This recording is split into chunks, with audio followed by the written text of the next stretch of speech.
Hello, welcome to the Good Grief Podcast. I'm your host, Cindy Burns, and with me today is Lisa, the multifaceted medium. And she's going to share a little bit of her story with us, and it has to do with forgiveness in the end. So, Lisa, why don't you tell us what brought you here today? Sure. Thank you so much, Cindy. First, thank you for having me here. I'm really excited to be here today and to be able to hopefully bring through some help for your friends and your people on your podcast.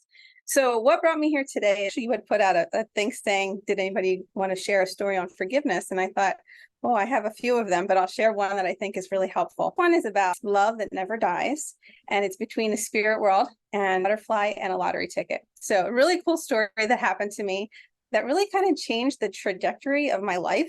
I didn't know I was a medium years ago. Really didn't know I could do this. I was always fascinated by it since a little kid, but I had no idea this was even possible. And what really happened for me is my grandmother had had a stroke. And when she had this stroke, it was like 2 years she kind of lingered on. And it was like part of us, our family was like, we wanted her to pass to not be in pain. And part of us were like wanting her to stay because we didn't want her to die, and you keep thinking they're going to get better. So I always was someone as a child who wanted to help people. And as I grew up, and her and I were like besties. So I always wanted to be able to do that. And I think part of me internalized beating myself up a little and kind of needed that forgiveness, but didn't even know I needed it at the time. And then other things happened along the way. Let me just backtrack a little here. So my grandma, when this happened, it was in 2007. And back then, again, I didn't know I could do any of this. Most people don't know they have ability, but as an evidential psychic medium and an energy healer, I help people and their pets, especially people who are highly sensitive who don't know it. And so again, I didn't know it. Most people don't, but I was tuning into things and picking up things even back then. And so when this happened with my grandma, I kind of didn't, I wished I could have done more, and I couldn't. And I just thought, oh, I wish I could have helped her more. So I went on to learn healing modalities and different things. When she passed, I also had a friend in the spirit world who had passed years prior, but I wasn't really sure he had actually passed. So I'll get to more of that in a minute, but I was starting to hear stuff as I took some of these development classes. After she had passed, I went and learned about Reiki and different healing modalities. And then I actually learned you could do mediumship. And I was like, wow. So I started tuning into all this and doing it all little steps at a time. And over the course of years, around 2010, I started hearing my name called. So I'd be laying there in bed, and maybe some of your people have heard this too, because, they're widows or widowers. But I would hear like, Lisa Potts. And I thought, who is calling my name in a British accent? And I'd say to my boyfriend at the time, did you hear that? And he'd say, no. And I'm like, okay, that's all right. I know I heard it, right? And then at one point, I think I even heard someone in another language say, Assalamu alaikum, which is, I had to look it up. It was peace be with you in Arabic. And I'm like, what? And he's hearing none of this, but my cat was acting really weird. I'm like, okay, if the cat hears it, I think there's something to this, right? So I was like, okay. And then one morning I heard 344, play that number. And I thought, oh, now I'm getting lottery numbers. This is even better. So I said, are you sure you didn't hear that? Because I didn't hear a thing. And I thought, okay. So I went to work. My mom and I at the time owned a hair salon. We were partners. And I said to my mom, I heard somebody give me a lottery number this morning, because I had shared with her all the other stuff. And she was like, oh, that's so cool.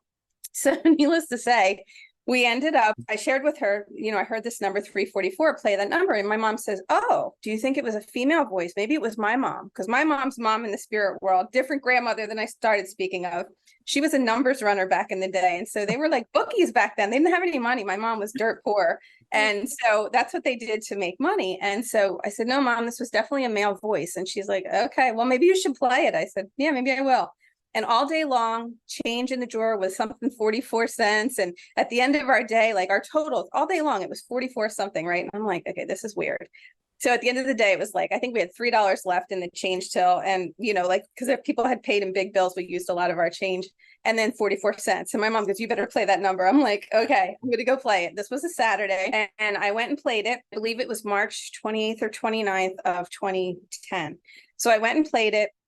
It was a couple days before that I had the dream, and then I played it. So Saturday night, nothing. Sunday, I forgot to check it. Of course, Monday morning, I hook up with my mom to go for a walk or something. And she's like, did you check the number? And I'm like, I did, but I forgot to check last night. She goes, well, that's funny. You hit it. And I'm like, what? I was freaking out. I've never had a number come through that I've never even really played the lottery before, but I had a feeling and I heard it and I said, go play it. You would have thought I won $1 million. It hit boxed. So it was like a 3-digit number. It hit boxed. So I played it boxed and straight. And it's not about winning the lottery. It's a sign from spirit is what I've come to understand. I call it spirit money. And it's always you do something good to pay it forward. It's really a sign so that they can get your attention. And that's how it worked for me. It ended up being $88, but you would have thought it was $1 million because it was such a big deal to me. And I was like, oh my God. And she's like, that's so crazy. I'm like, I know. So now I can't remember exactly the way the story went. So I'm trying to kind of piece all this together earlier because it's been such a long time since 2010. But back in 2001, my friend had passed away, or at least I had heard he had passed away from a family member, I think my sister or somebody. And I thought, oh, I should go look him up and see what happened. They had said they thought it was a car accident, but we didn't know for sure. So I looked and couldn't find anything. The internet was quite new back then. There wasn't a lot out there. And so I remember one night, my boyfriend at the time had stayed with a friend, and I thought, oh, I'm going to clean the house. This is my night. I just got a new Dell computer. I was so excited. I was going to grab my glass of wine and go on the internet and find him. And I thought, I'm going to find this kid if that's the last thing I do. I needed to have closure. So I went and I got everything together, but I cleaned the house, and I remember putting fresh sheets on the bed and fluffing the pillow because I thought, oh, he's gone. I'll make the bed. And I just remember that. I don't even know why. And then so that night I looked and looked all night, couldn't find him. 2 or 3 in the morning, I go to bed. I dreamt that night that he was speaking to me all night long. Like I remember having vivid conversation with him, and he was like laying in the bed next to me, which was weird, but we were facing each other, just talking to each other. And I was like, I couldn't tell you for the life of me what he said, because it was like they gave me psychic amnesia. I wasn't meant to remember it at that time because it was only 2010. And I guess all this had to transpire in the meantime. Long story short, I woke up and the whole room was permeated with the scent of Old Spice, which is what he wore back then. So when I see these Old Spice commercials now, I crack up laughing because it just reminds me of that. And the whole room was permeated with it for about 5 minutes. But I looked over at the pillow just to make sure, like, was I dreaming? Because I understand when they come to you as a dream, it's not always a dream when it's that vivid or real. It's actually a visitation. So he was actually in my room because the way I know is the pillow was dented, and I remembered fluffing it up, but it was like someone's head was imprinted. I was like, holy crap. I called my mom. I'm like, Mom, he was here in my room. I was telling him. She goes, Lisa, that's crazy. I go, Mom, it can't get any weirder. I mean, we just hit the number. Now I know it was him without a doubt. So it was just the craziest thing. So meanwhile, my boyfriend and I told him all about it. He was like, that's nuts. So we went on this horseback ride a couple days later, which was probably like April of 2010. So like the 4th or 5th, very unseasonably warm that year. Normally butterflies are not out here in Pennsylvania till about mid-May, almost June. This year, they weren't even out till June, especially the yellow swallowtails. So we're out on this horseback ride. We stop on the side of the river. There's a big road next to us, like a big main road. And we stop for a drink. And this butterfly comes up out of nowhere. And I'm like, okay, that's weird. It's too early for butterflies. I mean, full-grown butterfly. Swallowtail butterfly swirling around my head. And I was just like, wow. And I'm open to the spirit world this time, but I don't know I can do this still. So I said to my boyfriend, do you think that's my grandma or maybe my cousin? Like, who could this be? And he goes, I don't know. That's weird, but it just wasn't here 5 seconds ago. And we didn't see it show up. We took a drink, we talked for a second, and within seconds, it was gone, like disappeared, just gone. And I'm like, okay, that was the weirdest thing ever. So we ended up having this amazing horseback ride.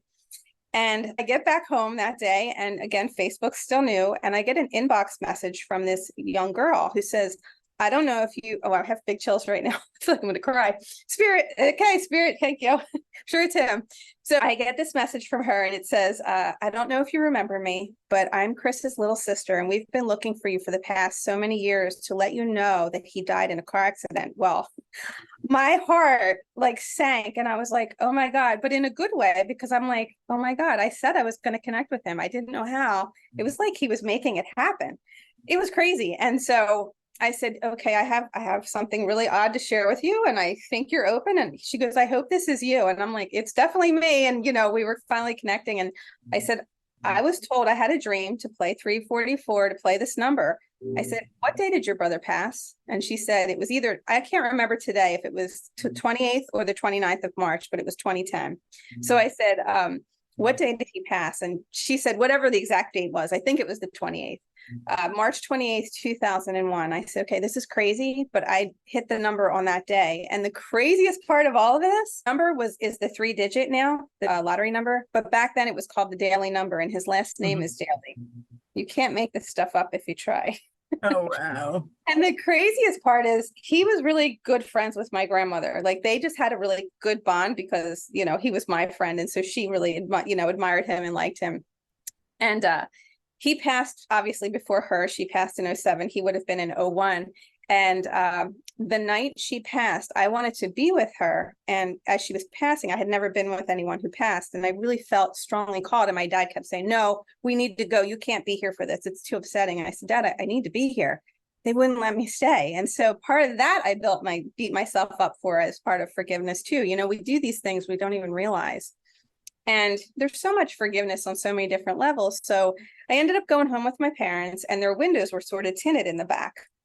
Now, I hadn't seen this man, for the guy who died, my friend, since like 1994. And at this point, we're at 2007. Okay. So we're driving down. I don't know if you're familiar with Pennsylvania, but the Boulevard, Route 1. So we're driving down this boulevard. It's like 6 lanes wide. There's tons of traffic. Hundreds of thousands of people drive on this road a day. We pull up at a light. It's so weird. And I look over to the side, and there's this kid's mother in the car pulling into the Friendlies where she always went. And I just happened to look over, and she looked at me, but she couldn't see me because the windows were tinted. And I'm like, oh, that's Chris's mom. I was like, and I'm thinking this to myself because my parents weren't super fond of him at that time, because we had a kind of weird, tumultuous relationship. Young children, young people looking for love in all the wrong places, whatever. But so I think my dad was not too crazy. So I didn't want to say anything. But I thought, oh my God, that's his mother. Like, what are the odds? I knew in that moment she was going to pass that night, and he was probably going to help her. And I knew this before I knew all of this story, because this hadn't happened yet. This was only 2007. So this story with the butterfly and the lottery ticket didn't happen until 2010. But I know he helped her. I really, truly believe he helped her to the other side. And then after the fact, once all this happened and he came through, and the message from the sister and all this came together, he started coming to me telling me he'd be helping me with this work. But one of the main things, and he actually came to me in a reading we went to, I think a few days after that, my mom and I went together to a medium, because I had found out from a client about this local medium, and that's what kind of got me involved in this and knowing that I could do this after I went to her. And she told me I had ability, and she told me a lot of the things he had told me in the dream that started to refresh my memory. But one of the main things was, she said, he keeps asking me to ask you for forgiveness. And then when I meditated on this later, he was telling me that in order for him to evolve into the next levels over there, he needed me to forgive him for things that we had been through together. But I also needed to forgive myself. And I thought, wow, this is so powerful. And I said, sure. I had nothing holding back, even though things that happened between us were not the greatest. I didn't really have any hard feelings. Like, to me, you're in the spirit world. Like, you're in a better place. I just felt like, of course, if I can forgive you. And after that, other times I'd go to other readers, which, everybody loves readings, right? I know I do. As I would go to other readers, they would all come to me and say, he's handing you a yellow rose of forgiveness. Why is he handing? And I'm like, oh, that's so beautiful. And I'm like, I know exactly what that is. And then years later, I ended up doing this and then learning how to develop. But then I also decided I wanted to help others develop. So I opened a school that I have called Multifaceted You. So I teach people how to develop their abilities as intuitives and mediums, whether they want to do it professionally or, just to reconnect with their loved ones. But the main thing was this forgiveness. And then probably last year, I channeled a meditation as I was meditating one morning, and they told me, my guides were telling me, pick up the recorder and start recording. And it was a channeled meditation, I feel, from the angels on forgiveness with spirit. It was so beautiful. And I thought, oh, I need to share this with people. So that is my story. Wow. So Yeah. you feel that everyone has the ability? I do. I really, truly do. I didn't know that before as a child. And if people look back in their life, I think they'll start to realize, you know what? Oh, wow, I did sense that. Like growing up, my mom did hair in our basement. And so when I would come up the steps, you couldn't get up the basement steps fast enough. If somebody turned off that light, you were like, oh, because you would feel somebody behind you. You felt it, right? As I could see you shaking your head. I lived in a house that I had to run up the stairs to the second floor. So I wasn't afraid of anything except for that point. That part. And I think it's truly what we just don't understand it. So we fear what we don't know most times. It's not that it's really scary, because once you uncover that, and I like to say unpacking the afterlife, because as we unpack the afterlife, you start to understand, oh, wow, these are things that once you start talking to people about this, they're like, oh, I have that too. Oh my gosh. And it's so subtle. Some people don't even notice it. I like to explain it like you're standing here in the food store line and somebody walks up behind you and gets too close in your personal space. You're like, you're there. You have to look back like, oh, you're in my space. It's the same sort of feeling. It's so subtle when they, come towards you, like how I was getting the chills and getting a little emotional earlier. It's because his energy is so present. He loves when I tell the story. I swear, I think he's laughing over there. I can feel him. But I think it's great to get the message out and let people know they're not alone, because for years I felt really alone. And even though I would join different groups, and my teachers, from all over the globe were incredible. I've had a lot of tutors from England. There's a whole college over there for people to study, which is awesome. But I've had a lot of them come here and I learned from them. And then I thought, you know what, I want to, I need a group that's warm and fuzzy that really nurtures you, because I needed that nurturing. I needed somebody to take me under their wing, and I couldn't quite find that right person. So what I was encouraged to do by the spirit world is to develop my own community. That's why I did that. So it's a very nurturing, place for people to feel safe and supported and, loved, and that they're not crazy, because they're not. Yeah. So I was on the fence about whether I believed in the spirit world. I mean, I'm Catholic. I believe in heaven and hell and all of that, but I wasn't sure I believed in, spirits talking to us and everything. But doing this podcast, I've had several people on that are either mediums or they're spiritual in some way. And I'm more on the side of belief now. So, and I've heard my father's voice just say my name, just my name out of the blue, and lately I'll be at my desk and I'll be overtired and I'll start to kind of doze off a little bit. And I hear my mother going, Cindy. And that's really how it happens. Like, to me, that's the tween time. I call it the tween time because you're between waking and sleeping. Yes. And like, usually as you're drifting off to sleep or waking up in the morning, that's when you're really aware or open that they can speak to you. Because other times you're so busy in your day-to-day life, you're not thinking, you're not listening to that. But if you can tune in and actually focus on that, that's when you can hear them really clearly. So love never dies. It really is powerful. The one I'd like to hear from is my husband, but he has not. It's been 12 years. I haven't heard anything yet, but I have started. I didn't in the beginning, but in the last 2 or 3 years, I'm finding like pennies and dimes and nickels and things, places where they shouldn't be. And so, and I saw, well, I live in Virginia and cardinal is our state bird. So there's cardinals everywhere. So the sight, people say the sight of a cardinal means something, but it's not unusual to see a cardinal in Virginia. So to put some meaning to it is kind of far-fetched. Well, the mind wants, I'm sorry, go ahead. The other day, I was thinking about him. I'd been driving. I came home. I parked my car. And from behind where I parked, flying alongside my car and then forward into trees were the tiniest little blue birds. They must have been, they weren't blue jays. They must have been bluebirds. And I've never seen them before, ever, anywhere. That's awesome. And you know what they symbolize? No, what's that? Joy. Yeah. Bluebirds are joy. And that's really, like, think about these symbols. A bluebird of happiness, right? Bird of happiness and joy. And so it's really what the symbols are to you, and that's how they'll try to connect with you. So he may be trying to connect with you already, he probably is, and you're just not getting what the sign is yet. So be open, because he's definitely trying to connect. He always told me, because he played the lottery religiously. He played that I would share that story with you. Yeah, I know. He played like $20 a week every week, and the most we ever won was $80. Well, that's what I won, $88. But so we spent a lot more than that on it. And I played it a few times after he died, and then I just didn't. It was his thing, not mine. Yeah. And but he always said, if you dream about numbers, if you dream about me telling you numbers, you better play them. I I haven't yet. So You will. When it's meant to be, you will. And like I always say, you can't make it fit. Like, so when this came in, I couldn't not hear that. It was like they were building that up for me. So I think be aware of that. And when he does give you those numbers, definitely play them. My mom's had numbers. I've hit about 13 times since then. And I've always, like I said, I like to call it spirit money because it's not about winning the lottery. Because if that were the case, I would have hit the big billion the other day and somebody in Florida won it, which is good for them.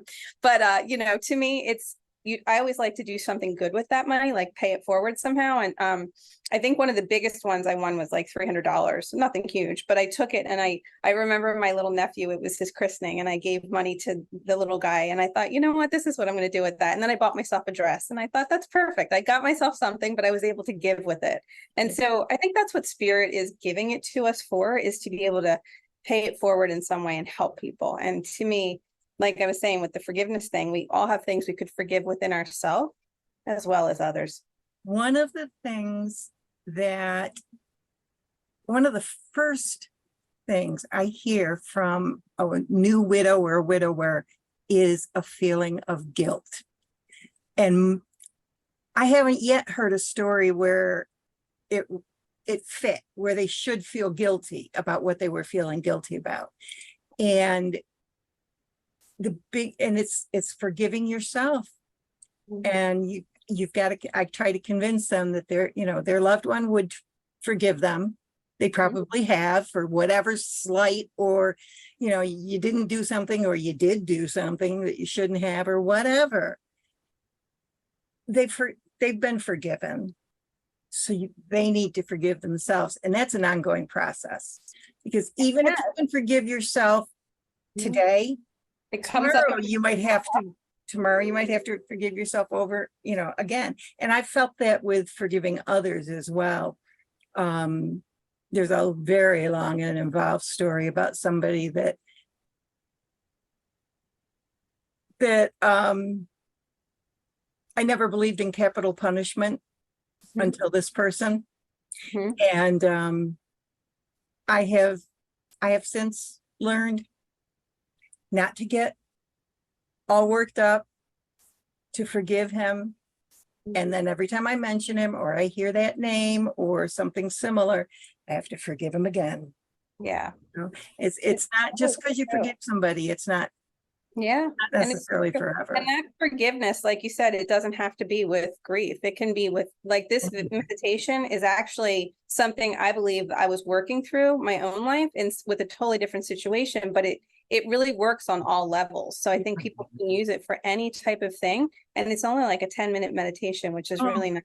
So it's not a long one for people who've like never meditated, but it just kind of walks them through. And it's interesting. It's my voice, but it's like, where did those words come from? Because I know that was like brought through me. And it was crazy. I heard, and I haven't heard it had it happen like that since, but I heard, get the recorder. I was like, okay. And I'm on my phone trying to record this. I'm like, I hope it comes out, but it came out great. So I made that as my little giveaway. So I think it's really helpful. Is it on your website?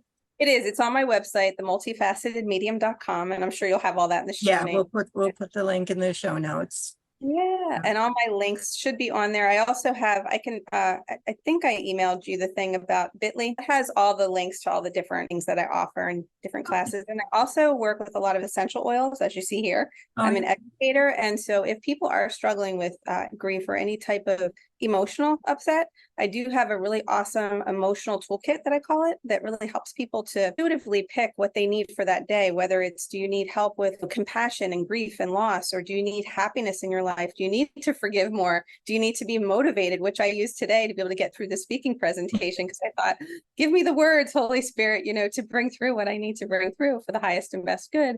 There's also one for passion, if you've lost your joy. So it's about 6 different oils that really helps people. So if anyone is interested, that's on there as well. Yeah, I strongly believe in joy. Just because grief lasts forever, it just gets easier to deal with. And because you're grieving, it doesn't mean you can't be joyful.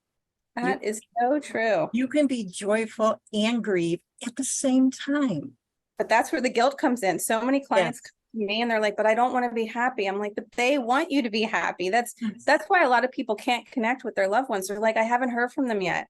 But the biggest thing keeping them from that is their own grief, they can't forgive themselves enough to be happy to receive, because like I like to explain, spirits up here, they vibrate at such a high level. So we can't see them normally unless you're clairvoyant. A lot of people, unless you're feeling them, unless you're I always get my clairs wrong.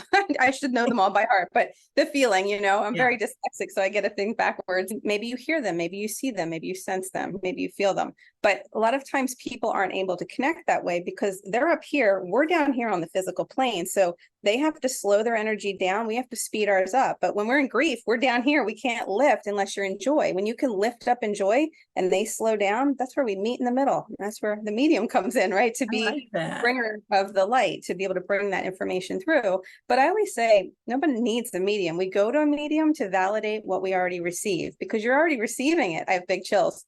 And whenever I get those, it's just spirit validating that for me. You already received, just like you said, oh, I felt that growing up as a kid, running up the steps, because you really already were receiving that. Actually, that was as an adult. Right? And it could be as an adult or a child. It's really powerful, but love never dies. And there's so many ways to, I think, heal that grief. I mean, I've had clients come to me who have lost children, who have lost spouses. And one of my clients in particular lost a son. Beautiful experience. I always share with her, I said, I hope I can share this story. She said, please do. I wanted to help others. And I won't go into too much of this, but she was able to have a session, and she, I helped her with different things she could try. And whatever reason, she was ready. Not everyone is ready to heal that quickly, but she healed within a matter of weeks. And granted, that grief is always there. You know what I mean? Like, it's always under the surface. Always under the surface. But she was able to cope with life, where I have other people that are like, I still can't get through this. And I'm like, there's no time limit. Like, just because one person gets through it faster. But she said, I now hear him, and being part of your group, I was able to excel through that because I learned all those techniques that nobody teaches. Like, and I'm like, yeah, that's what I wanted to do, is bring that through for people, because some people want to become a medium and do this professionally like I do, but some people just want to learn to reconnect with their loved ones, and just so for their own well-being, so they can have closure and healing. And know that they're there with them all the time, because they don't disappear. I mean, they're not watching you in the shower or anything, but they're there when you need them. You know what I mean? Like, when you tune in and you're just trying to connect with them, it's just different than when they were here on the earth. It's a different kind of love or feeling, but it's so beautiful and such empathy, and you feel that energy, and it's lovely. It's been wonderful talking to you. Thank you. Eye-opening and enlightening. Is there anything that you'd like to leave our listeners with? I would just like to say, don't beat yourself up. Forgive yourself for everything. I think loving ourselves more is the biggest message that spirit could bring through for us. We're here on this life to, walk each other home. And it's all about love, and how have we loved, and who have we loved the most, and put it out there to be the best version of ourselves that we can be, and just really, be kind. That's beautiful. Thank you. And I will definitely put your link in the show notes so people can get your forgiveness meditation. That would be wonderful, Cindy. Thank you so much. What a privilege to be on here. Thank you so much. I really appreciated this. It's fun. Thank you for joining us. I'll talk to you soon. All right. Take care. Bye-bye.